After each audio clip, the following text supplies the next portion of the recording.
Hi, I'm Myra Kornfeld. I'm a cookbook author and cooking instructor, and I have lots of tips and recipes to make your cooking life a whole lot easier.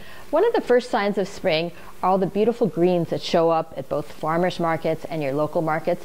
So today I'm going to take advantage of the variety and make a kuku. A kuku is a Persian frittata, but it's really more like a crustless quiche. In the baking will form the bottom crust and the top crust, and it'll be like this beautiful, delicious spring greens pie. I have way more greens than we need for this pie, but I'm going to show you the selection that we're working with. This is chicory, so it's going to give a little bit of bitterness to it. We have here some arugula and some upland cress, so that's going to give this like peppery, fresh spring bite to it. This is Claytonia, which I got at my local farmer's market, really delicate flavor. And here is sorrel, which gives a beautiful lemony herbal flavor. I'm going to start by wilting my greens. So I have a skillet here, and I've just put a drop of water to get it going.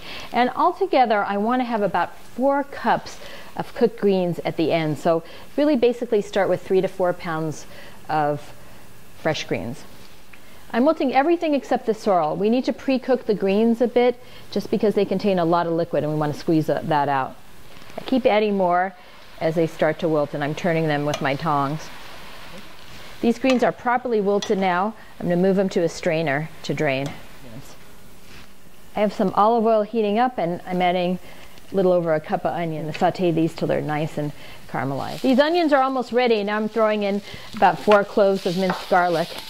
The sorrel I'm going to add raw because I want that fresh, lemony, herbal taste. Now it's time to chop the drained greens into bite-sized pieces. I have here a tablespoon of butter, and 5 minutes in the oven will be perfect.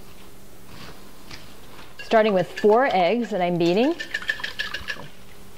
half a teaspoon of salt. I'm using a tablespoon of flour and a half a teaspoon of baking powder. You could use any kind of flour that you want. Now keep in mind, it's such a small amount that even unbleached white flour is okay as long as you don't have gluten intolerance. It's just going to give some added lift to have that flour in there with the baking powder. So I have my greens plus my chopped sorrel, the onions and garlic.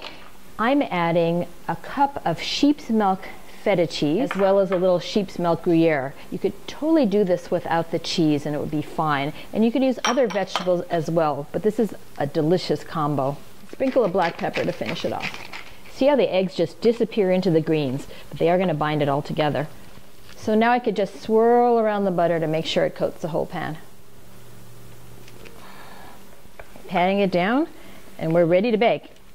The first part gets 20 minutes in the oven at 350, and that was 20 minutes. And when you see some browning along the side, it's time to add that extra tablespoon of butter, and you can use coconut oil or olive oil as well, to the top, and then we'll put it back in the oven so it could develop a gorgeous, deep, golden top crust. There's no need to spread the butter. The oven will do it for us. Beautifully browned. One thing that's great about this pie is that it holds for days in the refrigerator. You could just slice off a piece and heat up what you want to eat, or reheat the whole thing. Eggs are a sign of rebirth in the Judeo-Christian tradition, and put them together with all of these greens and you've got a winning spring combination that's really nutritious and delicious too.